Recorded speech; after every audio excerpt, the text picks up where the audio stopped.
Te invitamos a unirte a la comunidad de En Perspectiva. Estarás apoyando nuestro periodismo profesional e independiente. El Partido Comunista del Uruguay está celebrando su centenario. ¿Qué es? ¿Qué significa el Partido Comunista del Uruguay hoy? ¿En qué medida se diferencia del Partido Comunista de otras partes del mundo? ¿Cuánto se diferencia de su propia historia? ¿Qué juega, cómo juega dentro de la izquierda de nuestro país? Estamos planteando estas y algunas otras preguntas que están en la vuelta a Gabriel Mazarovich, integrante de las tertulias de En Perspectiva, diputado suplente, integrante del Comité Ejecutivo y del Comité Central del Partido Comunista del Uruguay. Romina, ahora sí, ¿seguís tú?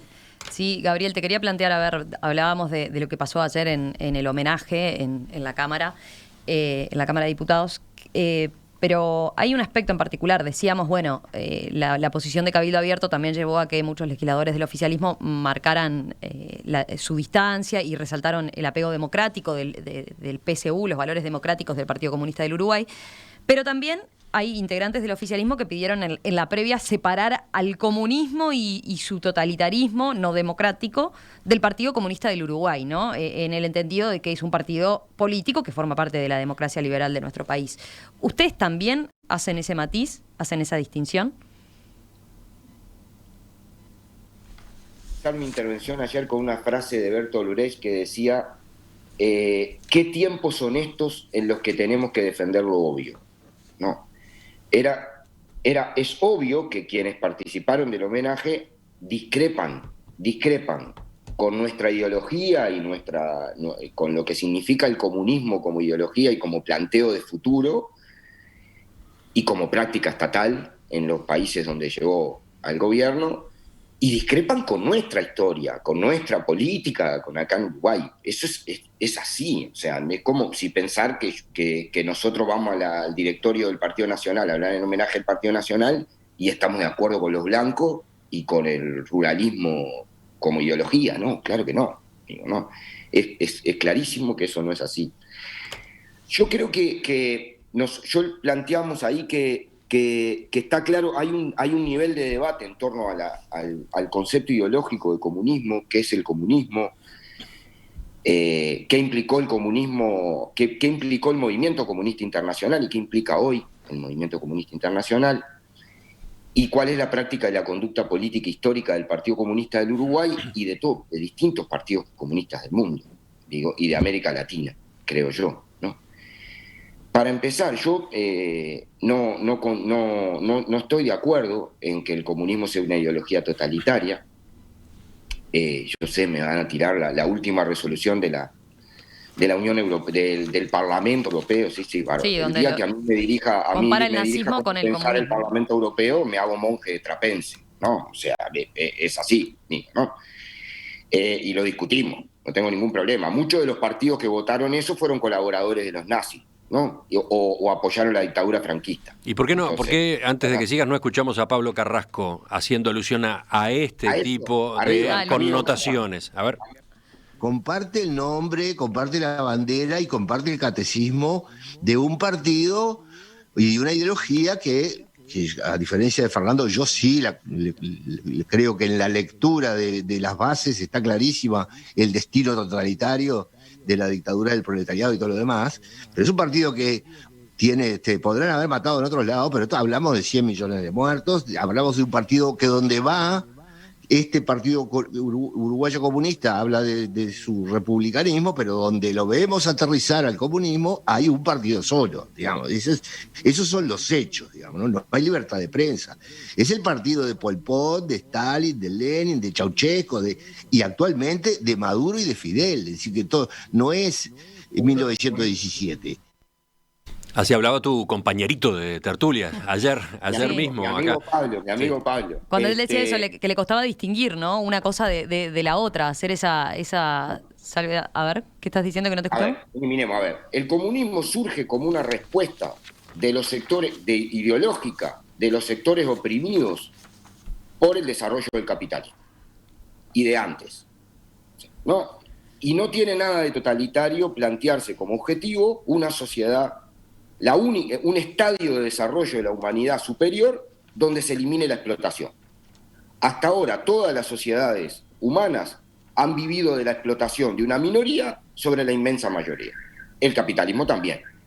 Marx no descubre la plusvalía que es lo que se genera, la ganancia que generan los dueños de los medios de producción del trabajo, que es el que lo produce, es de la economía clásica inglesa. Marx analiza eso y plantea que el capitalismo no es el fin de la historia, que fue defendido desde el principio, llegamos hasta acá, se terminó. Antes, en el feudalismo, que el fin de la historia eran los reyes, lo determinaba la religión, en el capitalismo lo determina la ideología y el poder, y Marx cuestionó eso, dijo, es una formación socioeconómica como cualquier otra, puede ser superada, planteó que la superación tiene que ser la eliminación de la explotación, y planteó la revolución social como una necesidad para superarla. Revoluciones que ha habido en toda la historia de la humanidad. Gabriel, pero a ver, para pasar en limpio, para entender un poco. Y tiene la categoría de dictadura del proletariado, sí, que está. Bueno, yo te iba a preguntar eso, ¿no es contradictorio defender la dictadura del proletariado y reivindicar la democracia?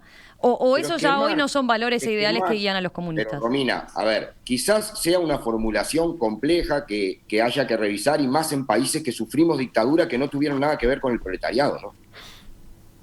Porque acá en América Latina tuvieron todos los países dictadura y no fueron del proletariado, fueron del capital financiero y del imperialismo, todas las de acá, todas. Chile, Bolivia, Paraguay. Stroessner no era dictadura del proletariado, Pinochet no era dictadura del proletariado, Trujillo no era dictadura del proletariado, Duvalier no era dictadura del proletariado, ¿no? Y las armó toda la embajada gringa, que ahora Trump está intentando hacer ese método allá, parece que capaz que aquel chiste de que en Estados Unidos no había golpe porque no había embajada yanqui que lo organizara, hay que ponerlo en duda ahora, ¿no? Porque están usando el mismo método, no gano es fraude, ¿no?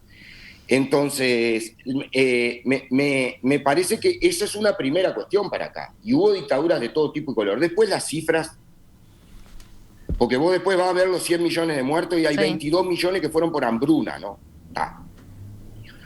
Pero tú decías recién al pasar que el concepto de dictadura del proletariado es un problema. ¿En qué sentido? Que es una categoría filosófica en Marx. Porque Marx parte de la base, sin descuidar las formas del Estado que adquiere el Estado, que no es lo mismo, y él lo dice, y Engels, y todos lo decimos, nosotros también, que no es lo mismo que haya democracia que haya dictadura directa del capital, que es el fascismo, pero él plantea que todos los regímenes de los capitalistas son en realidad una forma de dictadura del capital contra los sectores oprimidos. Y dice que a eso hay que oponerle la dictadura del proletariado. ¿Y cómo funcionaría la dictadura del proletariado? Pero por eso digo, son categorías filosóficas. Por ejemplo, el tan pobre vilipendiado Lenin escribe que quien crea que se puede llegar al socialismo por otro camino que sea la democracia, cometerá graves errores políticos y horrores económicos. Negro sobre blanco, ¿no? Y además, es muy... Sí, bueno, pero ahí aparece otra de las objeciones. El Partido Comunista es democrático hasta que gana las elecciones. Una vez que gana, deja por el camino esa convicción y gobierna de forma autoritaria o directamente en dictadura. ¿Sobre eso qué respondes? Yo creo que no, Emiliano, yo creo que no. Por ejemplo, a ver, en Rusia no hubo democracia hasta que triunfó la revolución bolchevique. No hubo nada. O sea, hubo millones de seres humanos en Rusia que votaron por primera vez. Las mujeres, el primer estado que le da el voto femenino es la revolución bolchevique. En el mundo democrático capitalista, en 1917, las mujeres no votaban. No votaban, no tenían derechos ciudadanos, los obreros tampoco. Entonces, hay una práctica de libertad. En Cuba, era una colonia yanqui, Cuba. Decidía la embajada yanqui, tenía una enmienda en la Constitución para decidir quién podía gobernar y no. Gabriel, la primera realidad democrática. Pero mirá por ejemplo, el comentario que llegaba ayer cuando tratábamos este tema en la tertulia. Había un oyente que decía, mencionen un caso donde se haya aplicado el comunismo y se haya entregado el poder a otro partido. ¿Donde se haya entregado el poder a otro partido? Sí. Bueno, hay experiencias de gobierno comunista muy variadas en el mundo. Nosotros participamos de 3 gobiernos acá, y nunca matamos a nadie, ¿no? El Partido Comunista de Chile participó del gobierno de Allende y lo bajó la ITT y los yanquis, y los fascistas con Pinochet, y los neoliberales de Bucci, ¿no? Y el Partido Comunista Portugués participó en el gobierno y lo masacraron, y ahora participa en el gobierno. El Partido Comunista Español participa en el gobierno, junto con el PSOE. No hay una experiencia sola. En Italia, el famoso pentapartito que se juntaban todos los demás partidos para que el Partido Comunista Italiano no ganara las elecciones, porque solo no le podían ganar. Yugoslavia tuvo otra visión de las cuestiones, pero vos tenés que mirar también, por ejemplo, yo miro, y hay, a ver... Bueno, pero hay quien te puede mencionar también el caso de Cuba, te puede mencionar la Unión Soviética. Sí, bueno, y su pero final, la Unión ¿no? Soviética Y su caída. gana la revolución bolchevique, Romina, la Unión Soviética, porque hay que contar todo, ¿no? Y apenas termina de ganar y sacando al pueblo de... La consigna de la revolución bolchevique era pan, paz y trabajo, para que no siguieran muriendo de hambre y en una guerra absurda millones de personas. Ganan el gobierno, triunfan porque los quieren barrer y los invaden 14 países simultáneamente y los masacran por todos lados. Entonces yo lo que digo es fácil decirle, mirá, yo me siento contigo acá, pero mirá, vos no hacés elecciones parlamentarias, no tenés el coso. Flaco, tengo 14 ejércitos que me están matando, sí, no importa, pero no sos demócrata, ¿viste? Yo que te mando 14 ejércitos a invadirte, soy un demócrata bárbaro. Entonces, el asunto es efectivamente así. A Cuba le cobran todo lo que le cobran. Ahora, el gobierno se tuvo que fortalecer porque los invadieron, o sea, invadieron en Playa Girón, invadieron. No es que fueron a tirar con cualquier cosa. Y Allende intenta el camino por la democracia, por las elecciones, con el apoyo del Partido Comunista Chileno, y lo asesinaron. Y asesinaron a la mitad del gabinete. Y dijeron que lo tenían que terminar. Acá en el Uruguay, cuando la operación Morgan se plantea destruir al Partido Comunista, y nos torturan en 29 dependencias policiales y militares de los 19 departamentos, en 29 lugares nos torturaron, el Partido Comunista estaba en el Frente Amplio, planteaba ganar las elecciones. No planteamos otra cosa diferente. Entonces, me parece muy interesante además este debate sobre la ideología, en serio, ¿no? Porque hasta dónde el poder actual nos lleva a un pensamiento único que desplaza a todos los demás con el poder del dinero, ¿no? Lo ves fue terrible en esta campaña electoral. Al pobre Bernie Sanders lo acusaron hasta de ser de amigo de Ceausescu y era un comunista brutal en Estados Unidos. El pobre Bernie Sanders es un progresista, lo dejaron al margen de todo, lo barrieron de todo lo que se podía barrer. Fue salvaje la campaña contra Bernie Sanders, acusado una vez más. Bueno, Trump acaba de decir que Biden es comunista y agente de Castro, ¿no? Pobre Biden, aclarar, no tiene nada que ver con nosotros. Biden nunca tuvo nada que ver ni va a tener nada que ver, ¿no? Jamás. Y Bolsonaro sí. acaba de decir ahora que él se propone eliminar el comunismo en Brasil, ¿no? La semana pasada.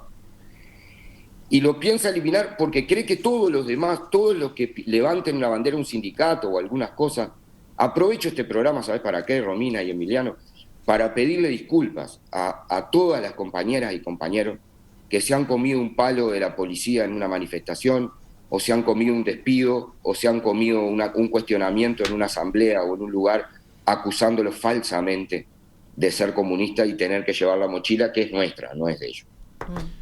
Gabriel, vuelvo a entendiendo lo que vos señalás de los comienzos en estos ejemplos de gobiernos comunistas y las disparidades y diferencias que hay en los distintos casos.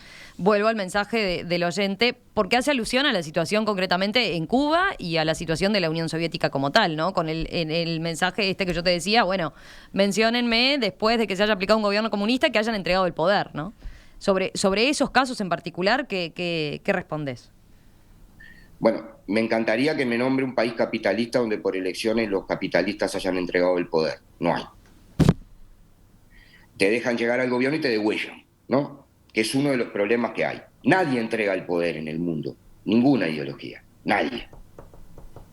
No entendí eso. Creo que el gobierno no es el poder. ¿Cómo que, A ver. ¿cómo que no se entrega el poder? Estamos poder. todo el tiempo estamos hablando de elecciones en las que cambian las autoridades. ¿A qué estás haciendo referencia? Entregan el gobierno. No, entregan el gobierno. Y claramente... Y discuten, vos haces una distinción entre eso. No, el poder lo compone la administración del Estado, que no es poco, aunque en la política del neoliberalismo de los años 90 para acá y de la globalización con las instituciones transnacionales de gobernanza, cada vez el poder de los estados es menor, ¿no? Es uno de los problemas que tenemos. Pero además de eso, pero después tienen la propiedad de los principales medios de comunicación, la propiedad de los bancos, la propiedad de los medios de producción, la influencia decisiva en el aparato represivo y judicial del Estado, que ha quedado demostrado, ¿no? Dixis Moro, Dixis Cabildo Abierto, Dixis lo que quieras en cada país, que eso no se entrega y que influye directamente en la posibilidad. Para, Gabriel. Es interesante esa discusión que estás planteando, pero no estás respondiendo a la pregunta que te hacía Gabriela y que venía de ese planteo de la audiencia. La pregunta era a propósito de entregar el gobierno. Países en los que se ha instalado el comunismo a gobernar y lo ha entregado después el gobierno, ha pasado el gobierno. Entonces, los ejemplos de Cuba, de la Unión Soviética en su momento, bueno, el Partido Comunista de China con las particularidades que tiene, ¿no? Entonces, la pregunta era sobre el gobierno. Sí, a mí me gusta mucho eso de que menciones China, Emiliano. Obviamente no es en polémica con usted, estoy contestando, ¿no? Muchas cosas, y voy a contestar lo que me decías, pero digo, porque hay muchos que tienen un prurito bárbaro con Cuba y con Venezuela, y China, que en realidad en temas de participación popular es bastante más restrictiva, no recibe los mismos palazos que Cuba, porque ahí también hay un problema de poder, claramente. Y no es lo mismo el Partido Comunista Cubano que el Partido Comunista Chino. Bueno, después hablamos de la situación de China en particular, porque evidentemente vale la pena. A ver, si nos dicen, yo creo que hubo un problema. Comunismo no hubo en ningún lugar del mundo, ¿no? Porque el comunismo no es un problema de un país, ni siquiera de un continente. Es un estadio de desarrollo de la humanidad. Creo que eso como habrás visto, Romina, ahora, como dice, las discusiones con Gabriel son complejas. Un comunista es muy hábil en la dialéctica. Vaya si las asambleas lo han demostrado. No, pero Gabriel, dejando de lado ese toquecito de humor. Pero vayamos a la pregunta concreta. La pregunta concreta. La pregunta no era donde gobierne el comunismo. Un partido donde gobierne el Partido Comunista. Un país donde gobierne el Partido Comunista, donde tenga el gobierno, el control del gobierno y después lo ceda. Por ahí venía el cuestionamiento, ¿no? Bueno, yo creo que uno de los problemas de los gobiernos y de las revoluciones que triunfaron y que implosionaron es el papel que en la teoría era muy bueno, pero que en la práctica demostró no ser así, que es el problema de la participación democrática real de la gente, la sustitución por parte del partido, de un partido que en el caso de ser único debería tener mecanismos democráticos y de participación de otras que no tuvo, y en el caso de no tenerlos debería permitir otras expresiones políticas para que otras expresiones de la sociedad se expresen. Y además no alcanza solo con los partidos en nuestra concepción. Tiene que haber participación de la sociedad civil, como le dicen ahora, a mí me gusta decirle movimiento popular, las distintas expresiones de la sociedad civil organizada. Y eso claramente no lo hubo en el desarrollo ni de la Unión Soviética, ni de los regímenes socialistas de Europa del Este. Y eso junto con problemas de acumulación económica no menores, porque también hay que discutir cómo pudo ser que en una sociedad que se suponía que iba a ser más igualitaria hubiera espacios de acumulación de capital para una parte de la burocracia que dirigía esa sociedad. Uh-huh. Y eso es injustificable. No, bueno, entonces tú ahí estás desmarcándote o desmarcando al Partido Comunista de Uruguay de experiencias como las de los países de la ex URSS, de la Unión de Repúblicas Por supuesto Socialistas. que sí. Yo, para Pero decirlo todavía claro, quedaría en la pregunta el caso de Cuba. A propósito de Cuba, ¿qué decís ahí? Gobierna el Partido Comunista y el gobierno nos entrega. Entonces, bueno, pero en Cuba sí hay participación popular, le podrá por eso gustar mismo, o no la forma. por eso mismo te iba a preguntar. Entonces, Hay votaciones que le podrá gustar o no, obviamente hay gente que está en contra en Cuba y hay gente que está en una situación muy difícil. El tema del partido único en Cuba, que los cubanos tendrán que evaluar, no es un problema marxista, es un problema de Martí. Martí propone que fue el último liberador, mucho después que los otros procesos de liberación, por la intervención de Estados Unidos desde ese entonces, que la quería mantener como colonia. Martí plantea la creación del Partido Único de la Revolución Cubana. Y lo toman, Martí, para pelear contra los españoles y contra los yanquis y hacer una Cuba soberana. Y lo toman en ese planteo, porque no había partido único cuando la revolución. Estaba el movimiento 26 de julio, el directorio 13 de marzo, otras expresiones, el Partido Socialista Cubano, el Partido Socialista Popular, que era como se llamaba el Partido Comunista, porque el Partido Comunista estaba prohibido. Y confluyen todas esas organizaciones en un solo partido después. Incluso hay debates muy interesantes, ahí Emiliano, que darían para todo un programa. Por ejemplo, el Partido Comunista de Cuba se declaró laico, porque los católicos cubanos revolucionarios le plantearon a los comunistas cubanos o que habrían un partido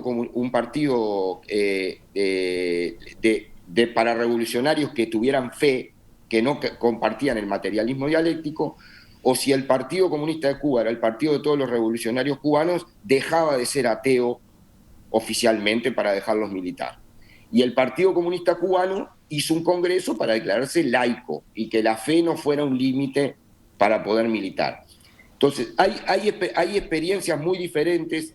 Yo creo que el día que logremos que Estados Unidos levante el bloqueo a Cuba y que en Cuba la deje de agredir, le saque la base infame esa de Guantánamo que tiene pegada en un pedazo de territorio cubano y que transformaron en cárcel y centro de tortura, ¿no?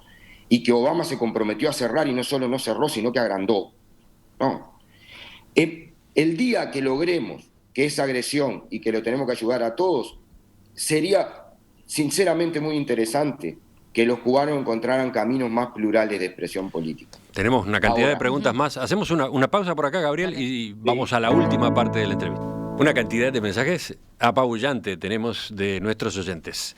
Está claro que el tema interesa, el centenario del Partido Comunista y las preguntas, muchas de las preguntas que al Partido Comunista de Uruguay se le hacen en nuestro país, bueno, tienen apasionados a cantidad de nuestros auditores, como dice cada tanto Leo Harari.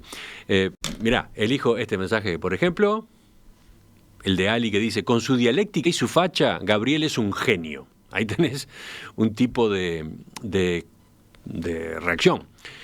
Después, Ana Inés: ¿por qué le permiten a Mazarovich acaparar el tiempo y tomarles el pelo sin responder a las preguntas?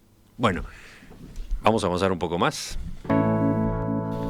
Son muchas preguntas, son una cantidad los ángulos que podemos incorporar en este diálogo. ¿Vamos a otro, Romina? Sí, a ver, Gabriel, yo me propongo una pregunta relativamente sencilla pero importante, que es, cito para eso el vivo que hicimos hace algunas semanas, hace algunos días atrás con los socios 3.0 de En Perspectiva, donde tú ahí mencionaste, era un vivo con Pablo Carrasco, ¿no? Y tú mencionaste algunos puntos interesantes del pensamiento del comunismo y del comunismo en el Uruguay en particular. Y se puso bien interesante cuando un oyente te preguntó eso: ¿qué es ser comunista hoy en Uruguay? ¿No? Así que hoy te repito aquella pregunta: ¿cómo se entiende al hombre y a la mujer comunista en Uruguay? ¿Qué persiguen como ser político? Bueno, creo que yo decía, primero, para hacerlo bien breve, en el nacimiento del comunismo en Uruguay, del Partido Comunista en el Uruguay, confluyen tres grandes vertientes, ¿no? Una, sin duda, la identificación ideológica con una corriente internacional de pensamiento, como en casi todos los otros partidos, además. y la influencia de la Revolución de Octubre, que vuelvo a decir, en su inicio y en su planteo central fue una llamada de libertad y de esperanza para millones y millones de personas en el mundo. La segunda es la identificación con el contenido popular de la revolución artiguista y la necesidad de llevarla a cabo, de terminar con lo que cortó el camino que eligió la independencia del Uruguay, que obviamente no fue el planteo popular artiguista. Y la tercera era crear un instrumento político para que las y los trabajadores, y con ellos los sectores más populares, pudieran ser sujetos políticos independientes en la política. No depender de partidos que dirigían las clases sociales, que los explotan, que los dirigen para tener una herramienta política independiente. Esas son las tres cosas, y el Partido Comunista del Uruguay, con enormes defectos y con enormes errores, pero con aciertos estratégicos históricos, que son los que creo que mantienen, ¿no? Pero yo te preguntaba de hoy, ¿no? Tú fuiste Hoy. Bueno, Vos fuiste fuiste al a la origen. historia, al origen. Tú fuiste al Yo origen. te pregunto del hoy. La pregunta ¿Qué es ser es- comunista tiene que hoy? ver con eso, Romina. A ver, yo quiero que los sectores oprimidos y populares del Uruguay le disputen la hegemonía a las clases dominantes. Le disputen el poder y la hegemonía a las clases dominantes. El gobierno y el poder. Construir una sociedad donde la democracia no sea solo una cuestión formal, sino donde sea un proceso permanente de construcción de libertad e igualdad. Permanente. Porque la libertad sin igualdad solo se convierte en mantener los privilegios del presente, que existen. Para eso tengo un camino, avanzar en democracia y construir una democracia avanzada. ¿Qué necesito? Unir a todos los sectores populares, porque el poder es muy grande del otro lado. Entonces tenés que unir dividido, no podés. Por eso defiendo la unidad de la izquierda en el Frente Amplio, la unidad de los trabajadores en el PICNT, la unidad del movimiento obrero estudiantil, el diálogo complejo pero necesario con el feminismo, con el ecologismo, con la diversidad sexual, con el movimiento de derechos humanos, con todas las distintas formas que el movimiento popular tiene, y nos planteamos como estrategia central la construcción de un bloque político y social por su forma, democrático y radical por su contenido, que le dispute al bloque de las clases dominantes la hegemonía y el poder, y que democratice de una vez por todas el Uruguay para que los sectores dominados de la sociedad, que nunca tuvieron los resortes centrales del poder en el Uruguay, los tengan. Y eso, para nosotros, por eso te hablaba de Artigas, es lo que quería Artigas. Es lo que planteaba Artigas con la pública felicidad. Y es lo que impidieron los sectores dominantes del Uruguay al echar para atrás el reglamento de tierras y alambrar y robarle las tierras con título que tenían los sectores populares que lucharon con Artigas. Nosotros queremos volver a que esos sectores populares, olvidados desde la lucha de la independencia, sean hegemónicos en la sociedad uruguaya. Eso es ser comunista en Uruguay. ¿Mediante qué vía? La democracia. Vos Yo le decís- dije, conté ayer, nosotros somos comunistas pero somos uruguayos. O sea, no pensamos jamás en Uruguay, un Uruguay con un partido único, o un Uruguay donde no se respeten la independencia de las organizaciones sociales.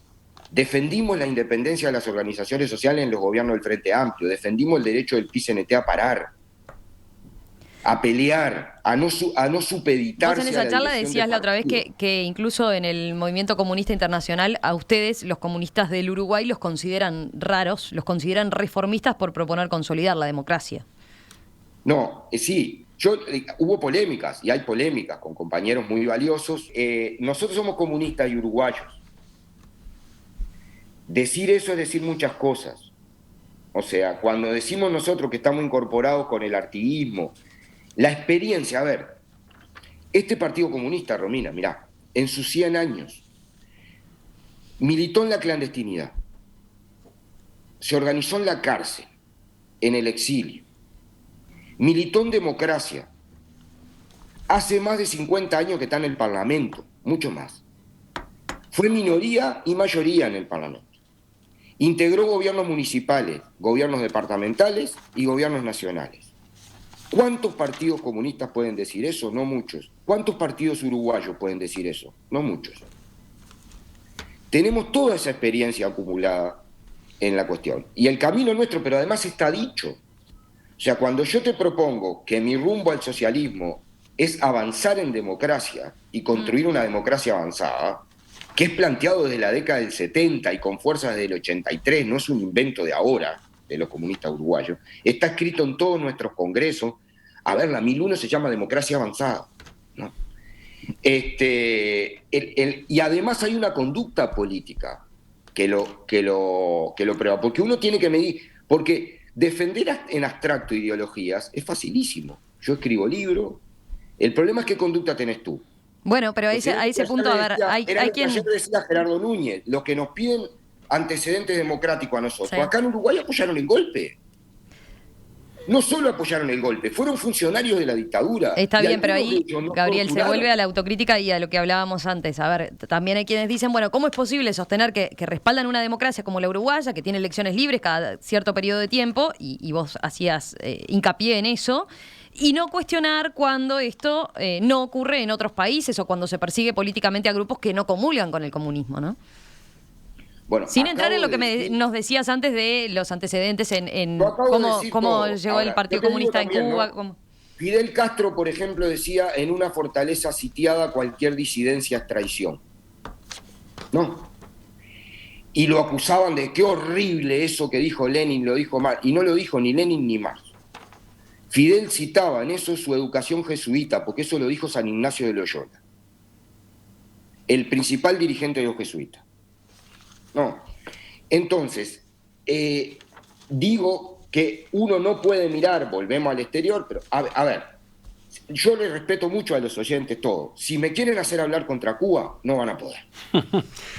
Está bien, Y si entonces tengo que perder votos, queda resuelto acá. Sí, Cuba, claro. yo la voy a defender. Es así, porque además no es solo porque soy comunista. Aclaremos. Por suerte, quienes defendemos a Cuba somos solidarios con Cuba y pedimos que para exigirle todo lo que se le exige a Cuba y no se le exige a otros países, terminen con... Yo quiero ver, ¿Holanda sería democrática si la bloquean, la invaden y le meten base yanqui adentro? ¿Tendría todos esos partidos? Bélgica, que nos juzga y que hizo un genocidio en el Congo, ahí sí, solo Bélgica, de 45 millones de personas, y sin embargo la sede de la muy distinguida y honorable Unión Europea. No. Gabriel, Que tenemos tuvo toda que... su riqueza de los diamantes. Si no hubiera sido ellos los que invadieron, si los hubieran invadido a ellos, pero es que no se puede juzgar a un país y a un pueblo al margen de la situación histórica concreta que tiene. Gabriel, No se para puede. terminar, tú has dicho, sí. dijiste, por ejemplo, en este intercambio con Pablo Carrasco hace pocos días acá en ese vivo que organizamos fuera del aire, dijiste que al Partido Comunista lo cambió el Frente Amplio, que la experiencia del Frente Amplio cambió al Partido Comunista de Uruguay. ¿Podríamos cerrar con eso, a ver, con una explicación de esa frase? Sí, lo dije ayer de vuelta en el Parlamento, Emiliano, y voy más lejos.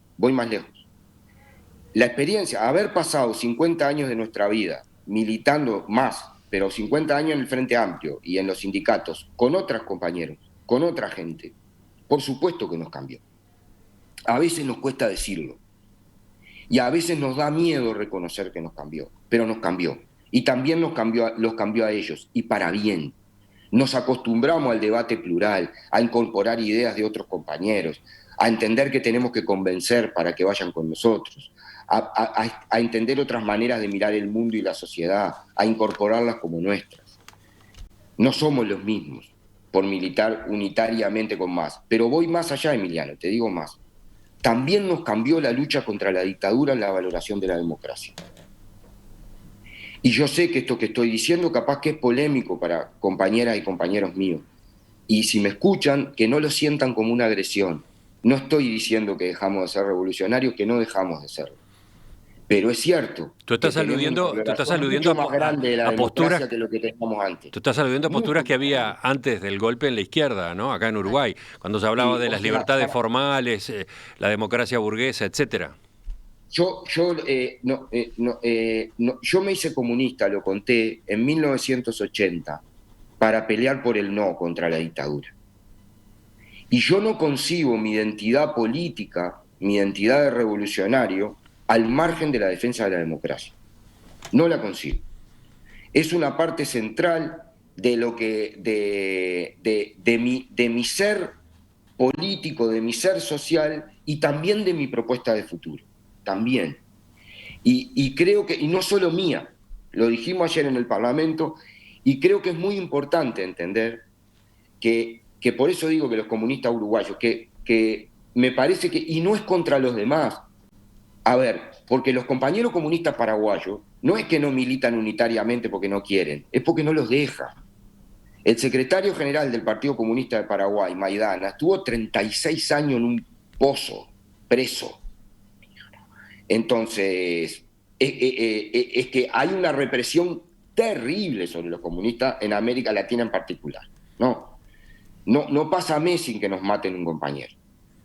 Entonces, es así y se entiende que uno tiende a cerrarse. ¿Cómo no se va a entender? Pero yo te digo, te contesto, Emiliano, sí nos cambió la experiencia del Frente Amplio y sí nos cambió la experiencia del PICNT y sí nos cambió la experiencia de la FEU. Y te doy el rebote. Tenemos un problema cuando se habla de la grieta. Nosotros tenemos diálogo con dirigentes del Partido Nacional y del Partido Colorado que fueron a la universidad pública y que por lo menos militaron con nosotros en la FEU, que compartieron espacios comunes de diálogo, con Leonardo Costa, con Viviano, con Javier García, con Gandini, por citar algunos, solo algunos nada más. El problema que tenemos es que hay una nueva generación de dirigentes de los partidos tradicionales que nunca pisa ámbitos donde se cruce con alguien de izquierda. Y nosotros tampoco con ellos. Gabriel Mazarovich, vamos a ponerle puntos suspensivos por acá. Creo que avanzamos bastante en el interrogatorio que hemos ido armando en los últimos meses a partir del intercambio con los oyentes. No terminamos, pero capaz que podemos seguir. Ahora les cuento cómo podemos eventualmente redondear esto.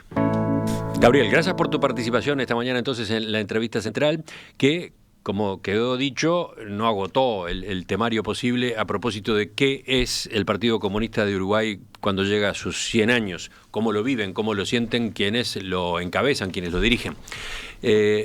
¿Cómo podemos avanzar un poco más? ¿Cómo podemos profundizar un poco más? Bueno, mencionamos acá en un par de ocasiones ese vivo que organizamos hace pocos días con Socios 3.0 de En Perspectiva, un vivo en el que los protagonistas eran Gabriel Mazarovich y Pablo Carrasco, entre otras cosas para entender cómo convivían, cómo se relacionaban, qué tipo de vínculo tenían entre ellos cuando en la tertulia obviamente discuten desde posiciones tan antagónicas. Bueno, creo que tuvo momentos muy ricos.